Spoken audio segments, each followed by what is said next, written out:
What do we mean by economic laws? Economic laws से क्या मुराद है? हम अक्सर ये वर्ड यूज़ करते होते हैं इकनॉमिक्स में, this economic law, that economic law, economic law, economic law. ये इकनॉमिक लॉ है क्या? इससे मुराद क्या है? अगर हम डिफिनीशन देख लें, an economic law is a generalisation about the economic behaviour of the people which establishes relationship between some cause and its effect in economic matters।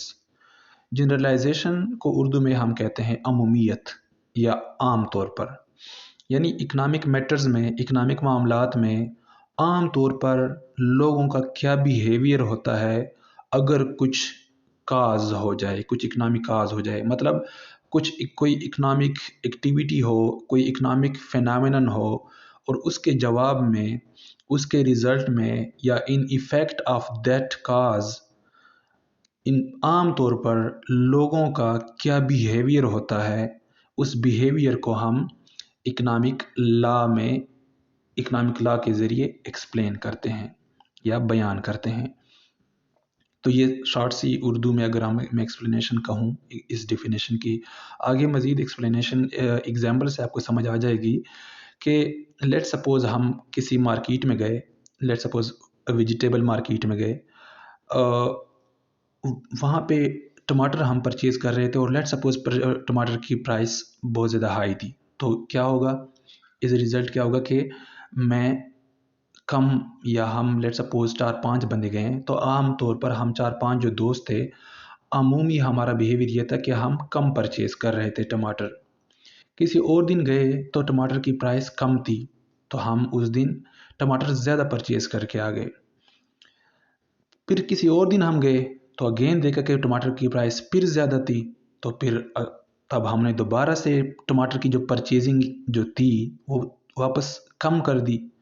और फिर किसी और दिन लेट सपोज़ हम गए तो वहाँ पे फिर प्राइस कम हो गई थी, तो हमने टमाटर की परचेजिंग फिर ज़्यादा कर दी, ज़्यादा टमाटर परचेज़ करके आए, क्यों? सस्ते थे, तो हमने कोई अल्टरनेट चीज़ लेने के बजाय टमाटर ही ज़्यादा परचेज़ करके आ गए।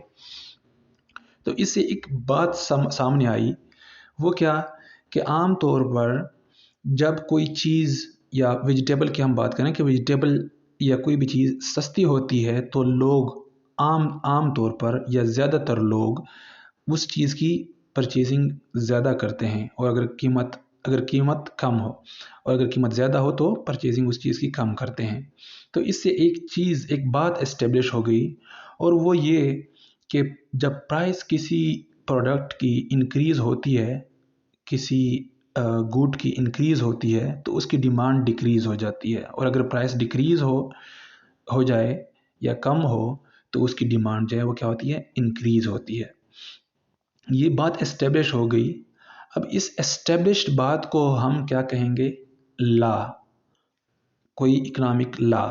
ये इकनॉमिक बात एस्टेब्लिश हो गई कि प्राइस इंक्रीज़ होती है तो डिमांड डिक्रीज़ होती है, और प्राइस डिक्रीज़ हो गई तो डिमांड डिक्रीज़ होती है। ये इकनॉमिक फेनोमेनन था, और इकनॉमिक यूँ कह लें कि इकनॉमिक बिहेवियर है लोगों का, जो कि एस्टेब्लिश है, जो कि आम तौर पर देखा गया है। तो इसको हम एक लॉ की शक्ल या एक लॉ की सूरत दे देते हैं, और ये एक इकनॉमिक लॉ बन गया। इस इकनॉमिक लॉ को हमने एक नाम देना है, तो कौन सा, क्या नाम देंगे इसको? हम इसको कहेंगे लॉ ऑफ डिमांड। तो यूँ इकनॉमिक लॉज से क्या मुराद है, ये एक शॉर्ट से उसकी एक्सप्लेनेशन थी। आई होप कि आपको समझ आ गई होगी। बाय।